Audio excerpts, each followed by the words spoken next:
Okay, here we are on the 34 Ford. I'm gonna give it a quick chamois, make it look a little bit better. But we'll probably pull this flathead out of here. It is a 34, as near as we can tell. That's what we've identified the flathead as. It's got 80 over pistons in it. Turns over good, and I wouldn't doubt the cylinder walls and stuff are all right. The guy wanted to re-ring it, not. Problem with these is they have Babbitt main bearings, so they kind of need to be poured and fixtured to kind of bore them out and so on. The Babbitt, from what I understand, is about probably $600 alone, and yeah, they're kind of expensive to do. So I don't know if we are going to keep this motor in here, or I've got an opportunity to trade it for a 37, and then they take a separate bearing, which is nice. So I think I'm going to have a look at doing that.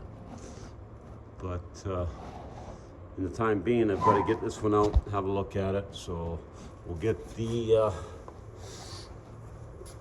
grill shell out of it, and the rad out of it, and the rad bars there, and see if I can't pull the motor, and then a guy can look at their things from there and decide which is the best route to go. I'm not exactly sure at this point, so I guess we'll get tearing it apart and find out. So you will set up the stand, and you guys will be able to watch along a bit.